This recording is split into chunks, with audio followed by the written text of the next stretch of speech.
Introducing the all-new Corolla. Thou shalt be the truth, the whole truth, and nothing but the truth. I do. Dr. Karen Fukutake interviewed Chad DeSoto November 2013, nearly 9 months after the February 12 Tumon rampage DeSoto is accused to have committed last year. Dr. Fukutake's testimony differed from that of Dr. Michael Kim, who yesterday said he believed DeSoto understood the wrongfulness of his actions. Dr. Fukutake. He believed that Rianne, his girlfriend, had died and been replaced by a clone. He believed his siblings were not really his siblings, but they had been replaced with some other entity. That people, the color red, indicated that you were slated to be sacrificed or die. That people could only be killed if their spinal cords or certain vessels were severed or injured. I didn't actually diagnose him with schizophrenia, but that is the primary diagnosis in my mind. What he suffers from, it accounts best for the symptoms he described and what people have seen, and having reviewed the other materials that I was made privy to after I submitted my report, I'm more convinced that that is what he suffers from.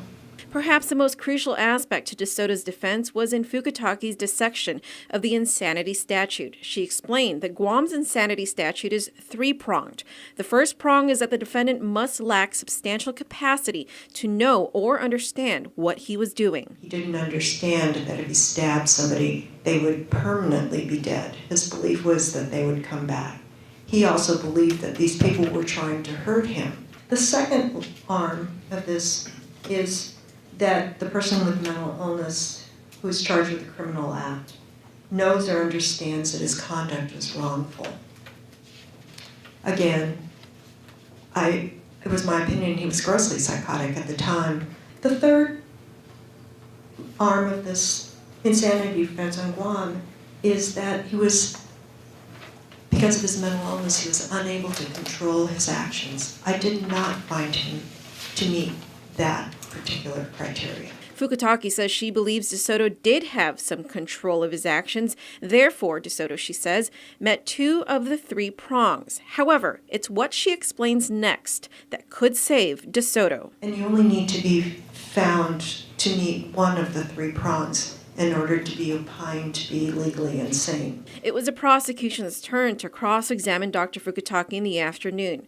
Prosecutor Gerald Henderson did not challenge much of Fukutake's findings. However, he did ask her to make a demonstration that she found appalling. I'm going to hand you a red pen, and we're going to pretend the red pen is a knife. I'm going to ask you to hold the pen like so. Where, in your opinion, might be the most effective place to kill them? So I'm going to hold this up, and then if you step forward and just place a dot where the knife would best go.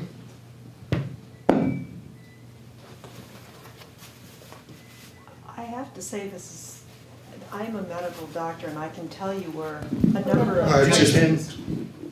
but there is not one right Objection. answer. Go ahead. Doctor, please repeat what you just said. I'm a medical physician, and I can tell you that there are places I would think of as being potentially lethal. This is not part of the training a psychiatrist receives. As a physician, we are not trained to kill people.